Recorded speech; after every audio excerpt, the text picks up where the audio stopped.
శోభిత, నాగచైతన్య.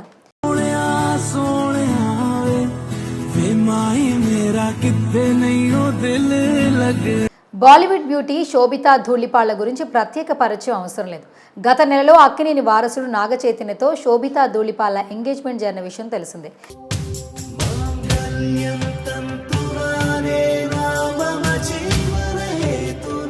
ఈ వేడుక ఇరు కుటుంబాలకు చెందిన సన్నిహితులు, శ్రేయోభిలాషుల సమక్షంలో హైదరాబాద్లోని నాగార్జున నివాసంలో నిరాడంబరంగా జరిగింది. అయితే ఈ అమ్మడు సోషల్ మీడియాలో ఎప్పుడూ ట్రెండింగ్లో ఉంటుంది.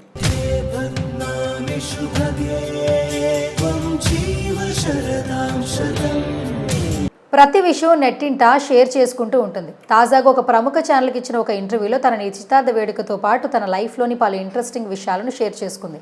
అక్కినేని వారసుడు నాగచైతన్యతో శోభిత ధూళిపాళ్ల ఎంగేజ్మెంట్ జరిగిన నాటి నుంచి ఈ అమ్మడి పేరు మారుమోగుతోంది. బాలీవుడ్ మూవీతో ఫేమస్ అయినప్పటికీ శోభిత తెలుగు అమ్మాయి. చిన్నప్పటి నుంచి శోభితకు కళలపై మక్కువ ఎక్కువ. దీంతో సాంప్రదాయ నృత్యాలైన భరతనాట్యం, కూచిపూడిలో శిక్షణ తీసుకుంది.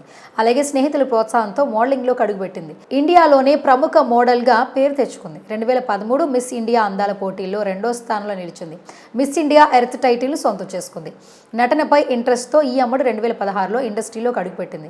ఇలా విక్కీ విశాల్ హీరోగా, అనురాగ్ కశ్యప్ దర్శకత్వంలో రూపొందిన రామన్ రాఘవ 2.0తో ఆమె నటిగా పరిచయమైంది. ఆ తరువాత చెఫ్, కళాకంది అనే హిందీ చిత్రాలు నటించింది శోభిత. అడవిశేష్ హీరోగా నటించిన గూఢచారితో టాలీవుడ్లోకి ఎంట్రీ ఇచ్చింది.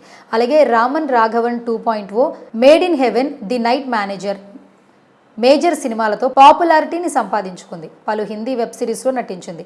ఇటీవల పొన్నియిన్ సెల్వన్, కల్కి చిత్రంలో నటించిన ఆమె ప్రస్తుతం మంకీ మ్యాన్ అనే అమెరికన్ ఇంగ్లీష్ సినిమాలో కూడా నటించింది.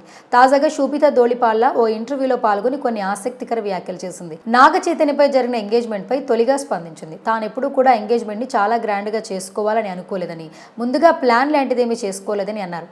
ఇలా జరగాలి, అలా జరగాలనే కళ్ళు కూడా తనకు లేవని, జీవితంలో అతి ముఖ్యమైన మధుర క్షణాలను ఆస్వాదించడంతో పాటు తెలుగు సంప్రదాయాలకు అనుగుణంగా వేడుక జరగాలని భావించానని తెలిపింది. కాబట్టి ఆ వేడుకను అంత నిరాడంబరంగా జరుపుకున్నామని, తన వరకు పర్ఫెక్ట్ పద్ధతిలో జరిగిందని చెప్పుకొచ్చింది శోభిత. శోభిత ఇంకా మాట్లాడుతూ, పెళ్లి చేసుకోవాలి, పిల్లలు ఉండాలని నేను ఎప్పుడూ అనుకునేదాన్ని. కానీ మాతృత్వం అంటే నాకు ఎంతో ఇష్టమని, తన తల్లిదండ్రులను, సంస్కృతి, సాంప్రదాయాలను ఎంతగానో గౌరవిస్తానని చెప్పింది. ఇవన్నీ ఎల్లప్పుడూ నాతో ఉండాలని కోరుకుంటానని శోభిత పేర్కొన్నారు. తన భావాలు స్వతంత్రంగా ఉంటాయని, ఇప్పటి వరకు తాను చేసిన పాత్రలు కూడా అలాంటివేనన్నారు.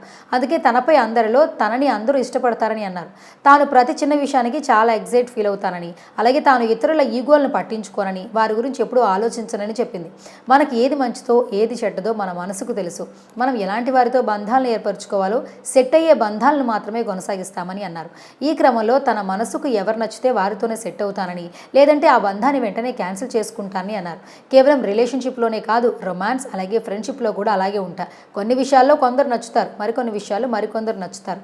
మనం నడుచుకునే తీరుని బట్టి బంధాలు పటిష్టమవుతాయి అంటూ తన రిలేషన్ స్టేటస్ గురించి ఇంట్రెస్టింగ్ కామెంట్ చేసింది శోభిత.